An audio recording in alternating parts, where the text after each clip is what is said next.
Hello friends, UP DElEd second semester के paper होने वाले हैं।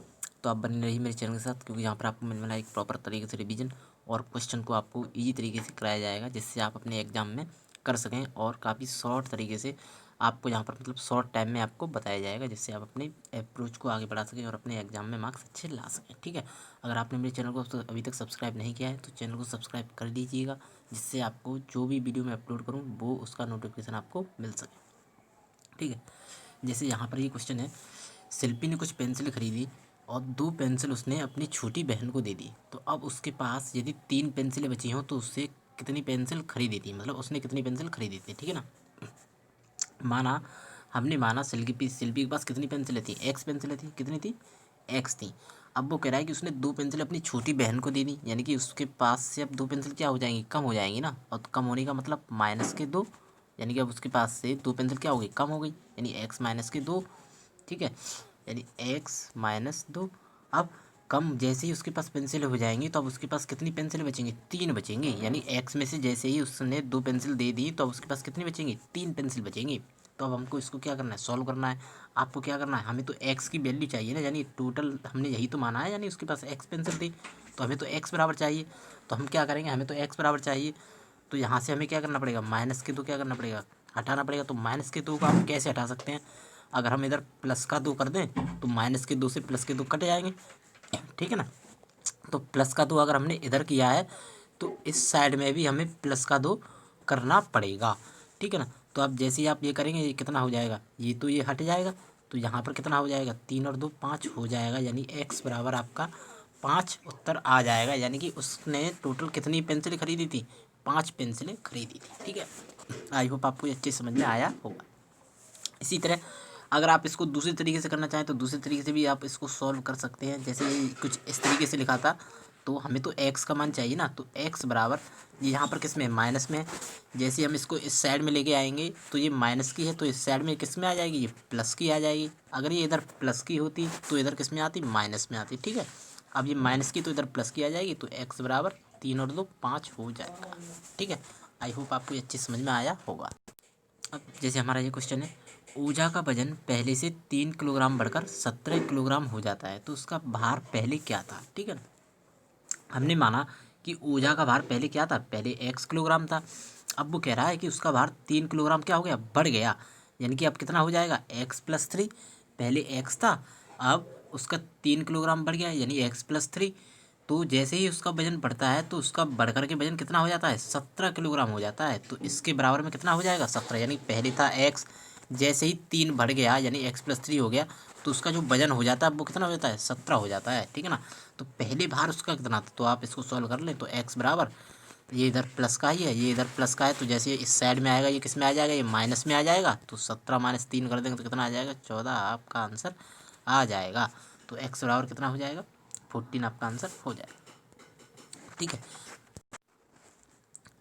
अब ऐसे ही हम ये क्वेश्चन देखते हैं, 22 मीटर लंबे फीते को 7 बराबर भागों में बांटा गया है। यदि प्रत्येक भाग की लंबाई 3 मीटर हो तो बाई का मान ज्ञात कीजिए। ठीक है ना, हमें पता है कि जो फीते की लंबाई है वो कितनी है, वो 22 मीटर है। इसको हमें 7 बराबर भागों में बांटना है ना, तो 7 बराबर भागों में बांटने का मतलब आप इसमें 7 का क्या कर दीजिए, भाग कर दीजिए। तो ये इक्वल इक्वल 7 भाग में क्या हो जाएगा, बराबर बराबर भागों में बट जाएगा। ठीक है, अब यदि प्रत्येक भाग की लंबाई 3 मीटर हो, मतलब जैसे ही हम इसको बांटते हैं ना तो हमें एक भाग की लंबाई पता चल जाएगी, और एक भाग की लंबाई हमें दी है कि प्रत्येक भाग की लंबाई कितनी है, 3 मीटर है। तो इसके बराबर में कितना आ जाएगा, 3 मीटर। तो अब जब भी आपको बराबर का दिखे, बराबर का सिंबल दिखे, बराबर का साइन दिखे, ठीक है ना, तो आपको क्या करना है, क्रॉस मल्टीप्लाई कर देना है। तो 22 × 1, यानी कि यहाँ पर उसके अपॉन में कुछ नहीं था तो मैंने 1 मान लिया, तो 22 × 1 बराबर 3 × 7। तो 22 और 7 × 3 = 21। ठीक है ना, तो 22 का मान आपका कितना आ गया, 21 आ गया, यानी कि जो फीते की लंबाई थी वो कितनी थी, 21 थी। ठीक है, आपको ये अच्छे समझ में आ गया होगा, क्योंकि देखो यहाँ पर ये मीटर में तो ये भी क्या होगा, 21 मीटर। ठीक है, अब इसी तरह जैसे ये क्वेश्चन है, इस क्वेश्चन को भी आप क्या कर लीजिएगा, करके देखिएगा एक बार। अब जैसे यहाँ पर ये क्वेश्चन है कि हमें इसको क्या करना है, इसको हल करना है, ठीक है ना। यानी इसके और इसके बीच में देखो कुछ भी साइन नहीं है, तो यहाँ पर ये क्या हो रहा होगा, ये गुणा हो रहा होगा। इसके और इसके बीच में क्या हो रहा होगा, गुणा हो रहा होगा, ठीक है ना। अब हम इसको गुणा करते कैसे हैं, तो गुणा करने के लिए मैं आपको इसको बता दे रहा हूँ कि कैसे करते हैं गुणा। तो आपको कुछ ऐसे करना है, जैसे ये था, यही है ना। तो आपको गुणा कैसे करना है, आपको गुणा ऐसे करना है, आप जो ये पहला नंबर है ना, पहले नंबर का आप इस पूरे में गुणा कर दीजिए। पहले नंबर का आप पूरे में गुणा कर दीजिए, ठीक है ना। एक्स का हम कर रहे हैं इसमें, ठीक है ना। एक्स का हम किस में कर रहे हैं, इसमें कर रहे हैं। तो कैसे करो, यहाँ पर एक्स पे पावर यानी एक्स का गुणा एक्स स्क्वायर में करेंगे, कितना हो जाएगा, एक्स पे पावर 3 हो जाएगा कि नहीं हो जाएगा, क्योंकि एक्स पे यहाँ पर घात कितनी है, 1 है, यहाँ पर 2 है, तो एक्स पे पावर 3। अब एक्स का करेंगे अब किस में, इसमें, तो प्लस का साइन था, प्लस का साइन लगा दिया। 2x, यहाँ पर 1 था, यहाँ पर 1 था, कितना हो जाएगा, 2 हो जाएगा, और y, ठीक है। अब ऐसे ही x का किस में करेंगे, अब इसके साथ करेंगे, तो ये प्लस x का x और y का y स्क्वायर, ठीक है, इतना हो गया। अब हम माइनस बाई का करेंगे, अब किसका करेंगे, अब हम करेंगे माइनस बाई का, ठीक है ना। इसको हम रीच कर दे रहे हैं। अब देखो हमने किसका कर लिया, हमने कर लिया किसका, एक्स का तो कर लिया। अब माइनस का साइन था, और तो पर माइनस का साइन लगा देंगे, ठीक है। अब बाई का करेंगे किससे, पहले इससे, तो एक्स स्क्वायर बाई। अब बाई का सेम ऐसे इससे करेंगे, क्योंकि माइनस का साइन है, तो माइनस का साइन मैंने यहाँ पर भी लगा दिया, इसमें भी कर देंगे, तो कितना आ जाएगा, 2x बाई। अब देखो यहाँ पर बाई पे पावर 1, यहाँ पर भी बाई पे पावर 1, तो कितना हो जाएगा, 2x बाई पे पावर 2, ठीक है। अब ऐसे ही अब इसके इसमें करेंगे, माइनस का साइन था, माइनस का साइन लगा दिया, बाई था, बाई मैंने लगा दिया। अब देखो यहाँ पर बाई पे पावर 2, यहाँ पर बाई पे पावर कितनी है, 1 है, तो गुणा में घात जो होती हैं या पावर कहें, ये क्या हो जाती हैं, जुड़ जाती हैं, ठीक है ना। तो 2 ये और 1 ये कितनी हो जाएगी, घात, 3 घात हो जाएगी, ठीक है ना। तो अब आप इसको लिखेंगे कैसे, जैसे एक्स पे पावर 3 थी, तो एक्स पे पावर 3 हमने यहाँ पर लिख दिया। अब ऐसे ही यहाँ पर माइनस के बाई पे पावर 3 थी, तो माइनस के बाई पे पावर 3 हमने ये लिख दिया है। अब यहाँ पर देखना 2x स्क्वायर बाई, और एक ये क्या है, माइनस के एक्स स्क्वायर बाई, यानी कि प्लस के 2, और ये क्या है, माइनस, मतलब ये वन मान लो एक तरीके से। तो 2x स्क्वायर बाई में से एक एक्स स्क्वायर बाई चला जाएगा, तो कितना बचेगा, एक एक्स स्क्वायर बाई तो बचेगा। और साइन किसका आएगा, संख्या जिसकी बड़ी होगी। अब देखो यहाँ पर 2 है, यहाँ पर 1 है, तो बड़ी संख्या ये है, और इसके आगे किसका साइन है, प्लस का, तो प्लस का साइन आएगा। अब ऐसे ही ये देखो, सॉरी, ऐसे ही अब हम यहाँ पर देखेंगे, तो यहाँ पर क्या था, यहाँ पर प्लस के एक्स बाई स्क्वायर है, और यहाँ पर माइनस के 2x बाई स्क्वायर। अब यहाँ पर देखना 2x बाई स्क्वायर में से एक एक्स स्क्वायर बाई चला जाएगा, तो यहाँ पर ये क्या बचेगा, एक्स बाई स्क्वायर। अब साइन किसका आएगा, साइन यहाँ पर देखो ये प्लस की 1 है, और ये माइनस की 2 है, तो संख्या किसकी बड़ी है, संख्या 2 वाली बड़ी है, तो इसलिए यहाँ पर जो साइन आया है वो किसका आया है, माइनस का आया है, ठीक है ना। तो आई होप आपको ये अच्छे से समझ में आ गया होगा कि इसका आंसर कैसे आएगा, इसका हम कैसे गुणा करते हैं। यानी कि आप पहले नंबर का कर लीजिए इस पूरे में, फिर इसका कर लीजिए सेकंड नंबर का, ठीक है ना। फिर दोनों में आप देख लीजिए किस में प्लस हो रहा है, किस में माइनस हो रहा है। सेम सेम नंबर में प्लस होगा, सेम सेम नंबर में माइनस होगा। अब इसी तरह कुछ ये वाला क्वेश्चन है, तो आप इसको करके देखिएगा, ठीक है ना। सबसे पहले आप 5x का कर दीजिएगा इसमें पूरे में गुणा, फिर उसके बाद 4 का आप क्या कर दीजिएगा, गुणा करके देख लीजिएगा। कुछ क्वेश्चन और हैं जो मैं आपको बता रहा हूँ यहाँ पर। अब जैसे अगर एग्ज़ाम में इस तरीके के क्वेश्चन मिल जाते हैं तो आप कैसे करेंगे, तो मैं आपको बता रहा हूँ। जैसे यहाँ पर दिया है 302 का वर्ग निकालना है, तो इस तरीके के क्वेश्चन आपको पता है कैसे करना है। हम इसको, आपने एक फॉर्मूला पढ़ा होगा, ए प्लस बी का होल स्क्वायर। इसका फॉर्मूला क्या होता है, A square plus B square plus के 2 गुणा पहला नंबर गुणा सेकंड नंबर, यानी कि ए बी। ये आपने फॉर्मूला पढ़ा होगा, है ना। ऐसे ही तो आप इस फॉर्मूले को याद कर लीजिएगा, हम इसी फॉर्मूले का यूज करके हम इन क्वेश्चन को हल करेंगे, ठीक है। तो यहाँ पर जैसे दिया था 302 का वर्ग, 302 का वर्ग यानी कि इसको हम ए प्लस बी के रूप में तोड़ लेंगे, ठीक है ना। तो आप इसको ऐसे लिख सकते हैं इजी तरीके से, 300 प्लस 2, यानी 302 को आप 300 प्लस 2 लिख सकते हैं कि नहीं। आपको इनको ऐसे ब्रेक करना है इन नंबरों को, जिससे लास्ट में क्या रहे, 0 0 रहे, ठीक है ना। यानी 100 के फॉर्म में रहे, या टेंस के फॉर्म में रहे, या 1000 के फॉर्म में रहे, इस तरीके से आपको रखना है। अब वो चाहे आप प्लस करके कर सकते हैं चाहे माइनस करके कर सकते हैं, जिससे आपको आ, अच्छा लगे आप उससे कर सकते हैं और जिससे आपको आसानी हो, ठीक है ना। तो हमने लिख दिया ये 300 प्लस के 2 पे वर्क कर देंगे तो इतना ही आ जाएगा, यानी कि ये हमारा ए हो गया और ये हमारा क्या हो गया, बी हो गया। तो ए प्लस बी पे स्क्वायर क्या था फॉर्मूला आपका, ए पे वर्ग, ए मतलब पहला नंबर कितना है 300, तो 300 का वर्ग प्लस सेकंड नंबर कितना था 2, तो 2 का वर्ग कर देंगे कितना हो जाएगा 4, या आप यहाँ पे पहले लिख लो 2 का वर्ग प्लस अब 2 गुणा पहला नंबर कितना है 300 गुणा सेकंड नंबर कितना था 2, 300 का आप वर्ग कर देंगे कितना आ जाएगा 3×9 जीरो जीरो, ये जीरो जीरो प्लस 2 का वर्ग कर देंगे कितना आ जाएगा 4, प्लस अब आप इसका गुणा करेंगे तो 2 दूनी 4 और 4 तिया 1200, ठीक है ना। अब इन सभी को आप क्या कर लीजिएगा, इन सभी को आप प्लस कर लीजिएगा तो आपका आंसर आ जाएगा। जैसे मैंने आपको यहाँ बताया था अभी कि ये आ गया इसको हमने ऐसे लिखा, पहले इसका वर्ग और फिर हमने यहाँ पर 2 का वर्ग है ये और 2 गुणा ए गुणा बी, ठीक है ना। आप ऐसे करेंगे तो ये कुछ ऐसे आ जाएगा और फिर इसको जब आप पूरा सॉल्व कर देंगे यानी कि इसका जब आप वर्ग निकाल देंगे तो वो कितना आ जाएगा, मतलब इसको प्लस करके ये आपका इतना उत्तर आ जाएगा, ठीक है। अब इसी तरह से हम एक आपको माइनस का करके दिखा दे रहे हैं कि माइनस वाला अगर आ जाता है तो आपको कैसे करना है। जैसे एक है ये 49 का वर्ग, ठीक है ना, यानी 49 का आपको वर्ग करना है तो इसको कैसे करेंगे, ये 50 के ज़्यादा नज़दीक है तो 50 माइनस 1 कर दे अगर हम तो 49 बनेगा कि नहीं बनेगा, इस पर वर्ग लगा तो मैंने वर्ग लगा दिया। अब ऐसे ही सेम पहले नंबर का वर्ग, तो पहले नंबर का वर्ग कितना आ जाएगा 50 पे पावर 2, ठीक है। अब उसके बाद प्लस सेकंड नंबर का वर्ग, सेकंड नंबर का वर्ग कितना था 1 था ना, तो 1 का वर्ग करेंगे 1 पे पावर 2, है ना।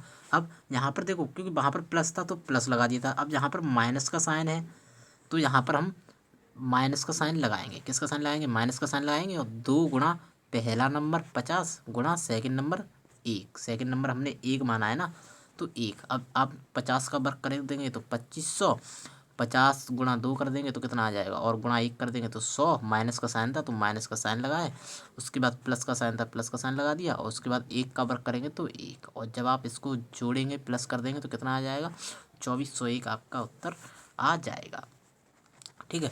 आई होप आपको ये अच्छी समझ में आया होगा।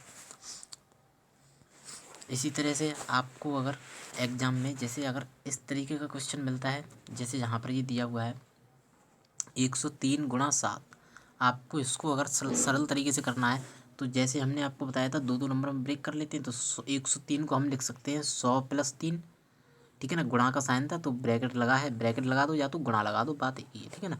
ऐसे ही 97 को हम लिख सकते हैं 100-3 लिख सकते हैं कि नहीं। अब आपने एक फॉर्मूला पढ़ा होगा अगर आपको पता हो तो, a+b ब्रैकेट में a-b, इसका फॉर्मूला आपने पढ़ा है। इसका फॉर्मूला क्या होता है a² - b², यानी पहले नंबर का वर्ग माइनस सेकेंड नंबर का वर्ग, ये इसका क्या होता है फॉर्मूला होता है।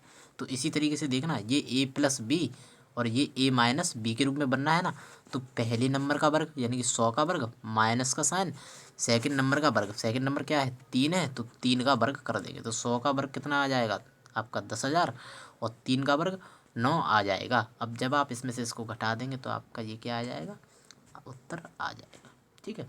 आई होप आपको ये अच्छे से समझ में आया होगा।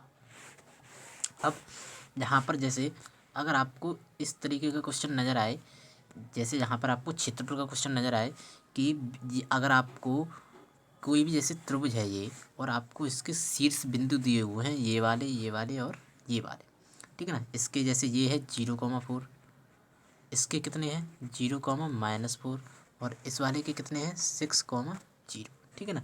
ये आपके क्या दिए हैं शीर्ष बिंदु दिए हैं, यानी इनसे बने त्रिभुज का हमें क्या निकालना है क्षेत्रफल आपको निकालना है, ठीक है ना। जब भी आपको इस तरीके के क्वेश्चन दिए जाएँ और आपको क्षेत्रफल निकालना हो तो आपको क्या करना है, जो आपके बिंदु दिए थे आप इनको x1/1 x2/2 और x3/3 के रूप में आप लिख लीजिए, ठीक है ना।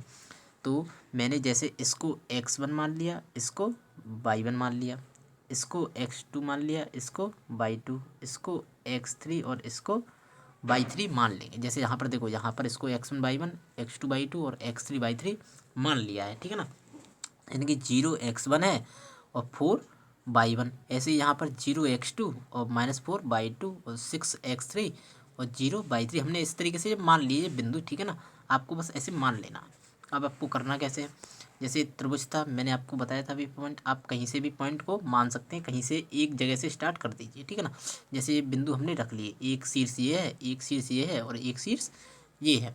अब आपको करना क्या है, इस तरीके के त्रिभुज को जब भी आपको शीर्ष बिंदु दिए हों तो आपको ये वाला फॉर्मूला आपको लगाना है। ये फॉर्मूला आप याद कर लीजिएगा। इस फॉर्मूले को याद करने का तरीका कुछ ऐसा भी है, आप इसको ईजी तरीके से कर सकते हैं। यानी 1/2 ब्रैकेट में आप पूरा बड़ा ब्रैकेट लगा लीजिए। बड़ा ब्रैकेट के अंदर आपको ये फॉर्मूला आपको क्या करना है, याद करना है। अब आपको याद कैसे करना है, तो आप याद रखिएगा सिंपल सा। जैसे यहाँ पर x1, यहाँ पर x2, यहाँ पर x3 लिख लीजिएगा, ठीक है ना। अब आपको करना क्या है, ब्रैकेट में देखो 1 है तो 1 के बाद आप काउंटिंग स्टार्ट कर दो, 2 3, यानी बाई 2 माइनस के बाई 3। ऐसे यहाँ पर 2 था, 2 के बाद यहाँ पर 3 था तो 3, और 3 के बाद फिर 1, यानी कि हम ऐसे करके चलेंगे, ठीक है ना। ऐसे यहाँ पर 3 था तो 3 के बाद क्या आता है 1, 1 के बाद फिर 2। हम इस तरीके से चल रहे हैं, यानी कि 1 2 3, जैसे मैं यहाँ पर आपको लिख दे रहा हूँ 1 2 3 ऐसे करके चला है, तो हम ऐसे करके ही चलेंगे, ठीक है ना। आपको ऐसे चलना है, ऐसे करके वापस, ठीक है ना। तो आप इसको जब सॉल्व कर देंगे तो आपको ये कुछ इस तरीके से आंसर आ जाएगा। यानी कि यहाँ पर देखो आपको करना कैसे है, यहाँ पर आपको कुछ इस तरीके से करना है, जैसे मैं आपको बता दे रहा हूँ। यहाँ पर जैसे हमने ये पॉइंट माने हैं, एक पॉइंट हमने ये, जैसे यहाँ पर हमने पॉइंट माने थे ये वाले, ये जो पॉइंट माने थे ना, आपको इन पॉइंट को क्या कर देना है, x1 की जगह पुट कर देना है 0, y1 की जगह 4, x2 की जगह 0, y2 की जगह -4 और x3 की जगह 6 और y3 की जगह 0 आपको पुट कर देना है। तो आपकी वैल्यू यहाँ पर आ जाएगी, ठीक है। जैसा कि यहाँ पर दिया हुआ है, x1 की जगह हमने 0 पुट कर दिया, y2 की जगह -4, y3 की जगह -0, वो 0 पुट कर देंगे, माइनस का साइन था तो माइनस ही आ गया, प्लस का साइन था प्लस, x2 की जगह 0 था, 0 पुट कर दिया, y3 की जगह 0, y1 की जगह 4। ऐसे ही भी वैल्यू आप पुट करके आप इसका क्या कर सकते हैं, आंसर ईजिली तरीके से निकाल सकते हैं, ठीक है। आई होप आपको ये अच्छी समझ में आया होगा कि इस तरीके के क्वेश्चन को आपको कैसे करना है। आपको सिंपल सा ये त्रिभुज का फॉर्मूला आपको याद रखना है, सिंपल सा है त्रिभुज का फॉर्मूला, आप इसको ईजिली तरीके से याद कर सकते हैं। और आपको जो ये शीर्ष बिंदु आपको मानने थे, आप ये मान के इसको क्या कर सकते हैं, सॉल्व कर सकते हैं। जैसे मैं चलो आपको एक बार, चलो आप अब कर लीजिएगा। अगर आपको समझ में नहीं आता है तो आप कमेंट सेक्शन में कमेंट कर सकते हैं और आप बता सकते हैं कि आपको इसमें कुछ प्रॉब्लम है, ठीक है। मैं आपको कुछ और क्वेश्चंस हैं जैसे वो भी आपको बता दे रहा हूँ, जो आपको एग्ज़ाम में काफ़ी हेल्प करेंगे। जैसे आपको मैं एक ये और बता दूँ, ये कुछ जो पॉइंट हैं, जैसे अगर कोई भी दो त्रिभुज है, ठीक है ना, कोई भी दो क्या है त्रिभुज हैं, और उनमें हमें अगर सर्वांग समता या समरूपता बतानी है तो आप उनको कैसे बता सकते हैं, ठीक है ना। तो एक तरीका तो है, पहले मैं यहाँ पर बना ले रहा हूँ छोटे से, तो आपको ज़्यादा दिक्कत ना होगी, ठीक है ना। जैसे एक त्रिभुज ये है, एक त्रिभुज ये है, मैंने इसका नाम दे दिया ABC, इसका नाम दे दिया मैंने PQR, ठीक है। अब हम सर्वांग समता या समरूपता हम इन 4 तरीक़ों से दिखा सकते हैं। अब ये 4 तरीके कौन कौन से, एक तो है कोण भुजा कोण, यानी कि इस वाले त्रिभुज में एक कोण ये, इस वाले त्रिभुज में एक कोण ये, मतलब एक तो कोण हो गया दोनों में, है ना। और एक ये भुजा ले लो, इसके मतलब आप जैसे एक ये वाली भुजा ले लो, जैसे हमने ये वाली भुजा ले ली, ठीक है ना। और एक फिर से कोण, तो फिर से एक कोण हमने जैसे ये वाला ले लिया, एक कोण ये वाला, आप चाहो तो कोई से भी कोण ले सकते हो और कोई सी भी भुजा ले सकते हो, लेकिन आपको लेना इस तरीके से कोण भुजा कोण।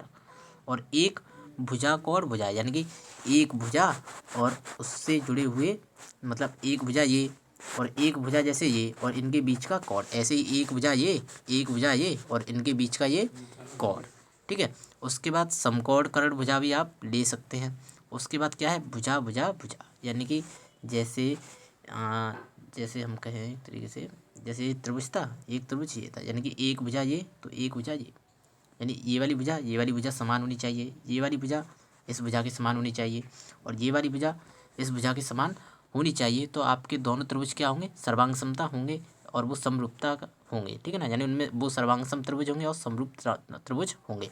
अगर आपके भुजा भुजा भुजा क्या है, तीनों बराबर हैं दोनों त्रिभुजों में, या उनमें समकोण कर्ण और भुजा हो, जैसे समकोण कर्ण भुजा में जैसे आपका ये कुछ इस तरीके से त्रिभुज होंगे, यहाँ पर आपका एक कर्ण ये मतलब दोनों में कर्ण क्या होना चाहिए, समान होना चाहिए। तो क्योंकि देखो यहाँ पर ये 90 डिग्री का कोण बनेगा तो ये तो दोनों में समान होगा ही।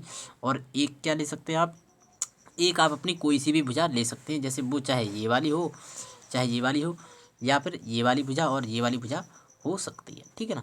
और भुजा को और भुजा में, जैसे मैं एक बार फिर बता दे रहा हूँ, भुजा को और भुजा में तो जैसे ये है और ये त्रिभुज है, तो देखो एक भुजा जैसे ये तो एक भुजा जैसे ये है ना, एक कोण जैसे हमने ये लिया है तो एक कोण जैसे ये, और एक भुजा जैसे ये तो एक भुजा ये, ठीक है ना। तो इस तरीके से आपके जो त्रिभुज होंगे वो क्या होंगे, सर्वांग सम होंगे और समरूप होंगे, ठीक है ना। अब आप इनको लिखते कैसे हैं, तो लिखने के लिए तरीके जैसे ये हैं कुछ, मैं बता दे रहा हूँ। जैसे ये त्रिभुज है ABC और ये है हमने माना है PQR, ठीक है ना। जैसे ये भुजा इस भुजा के बराबर है, ये भुजा इस भुजा के बराबर है, ये भुजा इस भुजा के बराबर है, तो हम इसको ऐसे लिखेंगे ABC त्रिभुज, ये सर्वांग सम का ये साइन है, आपको कुछ इस तरीके से लगाना है, त्रिभुज PQR के होगा, ठीक है ना। आपको कुछ इस तरीके से लिखना होता है। आपको क्वेश्चन दे दिया जाता है कि ये त्रिभुज इस त्रिभुज के सर्वांग सम है तो इसकी क्या प्रमेय होंगे, यानी ये किस तरीके से होगा, इसके जो रूप हैं वो लिखिए। तो आपको रूप में कुछ नहीं, सिंपल सा आपको यही प्रमेय लिखने पड़ते हैं। आपको देख लेना है क्वेश्चन में कि किस तरीके से सर्वांग सम हो रहा है, या तो वो कोण भुजा कोण से हो रहा होगा, या भुजा कोण भुजा से हो रहा होगा, या समकोण कर्ण भुजा से हो रहा होगा, या वो भुजा भुजा भुजा से कोण, यानी कि जो त्रिभुज होंगे वो आपके क्या हो रहे होंगे, सर्वांग सम या समरूपता उनमें हो रही होगी, ठीक है।